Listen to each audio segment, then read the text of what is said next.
Naiinip na naman nga kami dalawang magkapatid sa bahay. Kaya naman pinaglaruan ako ni ate dito. Na mag-glow stick muna pala kami ngayon mga guys. Na iba talaga yung nagagawa kapag di nakakalabas ng bahay dahil sa baha. Kasi tignan nyo, parang nasa ibang planeta na tayo dito mga guys.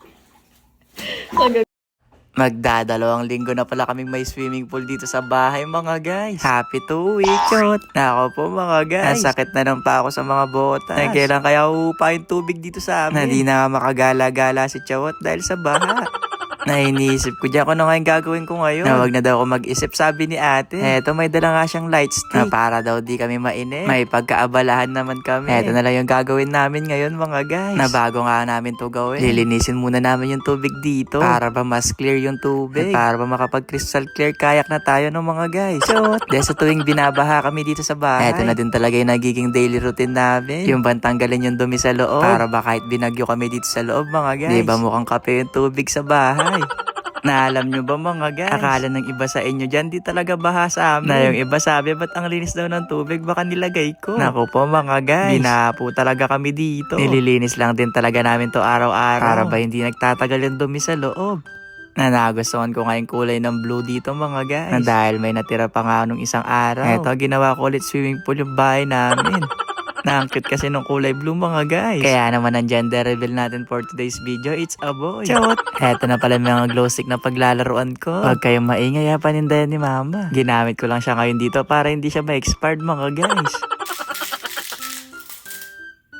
Yung gagawin pala natin ngayon, gagawa ba tayong hugis ng tao? Katulad na itong dalawang bilog, ito yung mata ko. Na medyo nilakihan ko ng konti dito kasi lang kung malaki yung mata ko mga guys.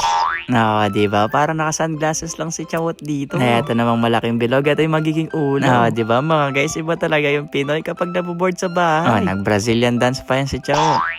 Todo support naman si ate sa mga gusto ko sa buhay no? Pero siya may pakana dito mga guys. Mukha daw kasing magandang gawin. Kaya kayo na lang siguro humusga mga guys kung maganda ba yung ginawa niya. Charan! Ito na yung finish look. Yes, taste test and eye taste test. Try na natin guys, patay yung ilaw. Try na natin.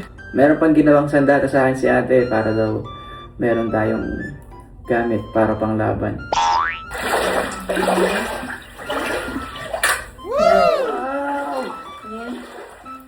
Ang ganda mga guys, pero wait lang. Para mas maganda nga, yung mga sobrang glow stick, pinagkakat ko na nga muna. Kasi para mas glowing tayo dito. Napanigurado ako, nasubukan nyo na to. Ginawa ko rin kasi to noon mga guys. Anong bata rin ako, favorite ko tong ginagawa. Kaya kapag ginagawa ko to mga guys, ayun, napalo kay mama. Pero ang ganda kasi niya mga guys, tingnan nyo para sa'yo nasa spaceship. Na para bang nasa iba kang kalawakan. Mayroon din pala akong display dito na Santa Claus. Kaya ito muna nilagay ko. Sana magpasko na ng mga guys. Para ba matapos na yung baha dito sa amin.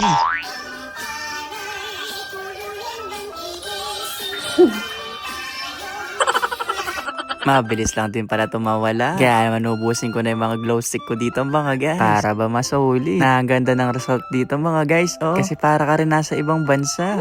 Para bang nasa Switzerland tayo no mga guys. Oh, Switzerland ka pa dyan ha. Pag nakita yan ng nanay mo, lagot ka mamaya, Chawot. Di mga guys, di man yan lata kapag nakabukas yung ilaw. Kaya tingnan nyo, parang wala man din talaga nangyari.